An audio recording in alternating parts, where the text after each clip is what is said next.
Have you ever heard a baby cry and felt completely helpless, even after checking everything? You feed them, change them, hold them, and still the crying doesn't stop. At first, it feels like something must be wrong, but in many cases, nothing is actually wrong in the way we expect. Because for a baby, crying is not just a reaction to problems. It is the primary system their brain uses to communicate and regulate itself. A newborn's brain is still developing rapidly. In fact, it is far from fully organized or stable. The part of the brain responsible for emotions, called the limbic system, is highly active, but the part responsible for control and regulation is not yet developed. That means babies feel emotions very strongly, but they don't have the ability to calm themselves down. So when a baby becomes overwhelmed, their system activates, and crying becomes a natural release of that overload.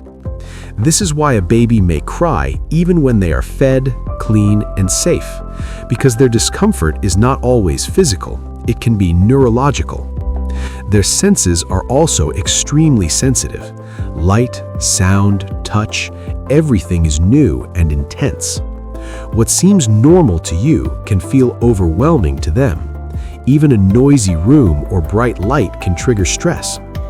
Inside the body, stress hormones like cortisol can rise, and without regulation, that tension needs an outlet. Crying is that outlet.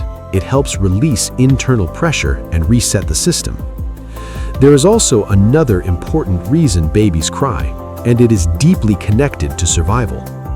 Human babies are born completely dependent.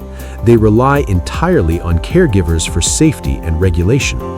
So their brain is wired to seek connection, not just when something is wrong, but constantly.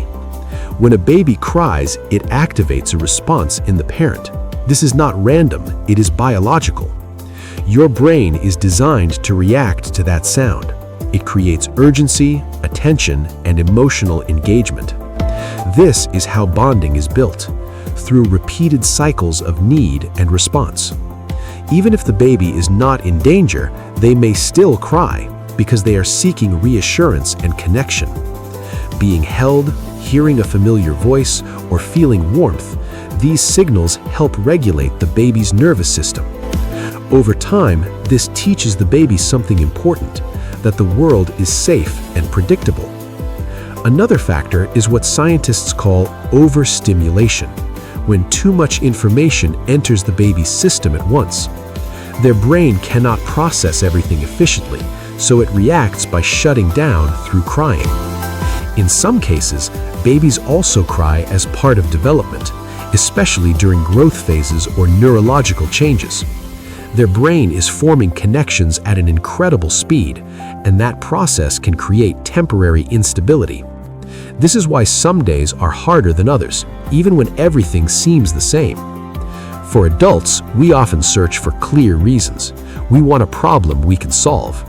But babies don't operate on logic. They operate on sensation and emotion. So the better question is not what is wrong, but what does this baby need right now? Sometimes the answer is simple: reduce stimulation, create calm, offer closeness.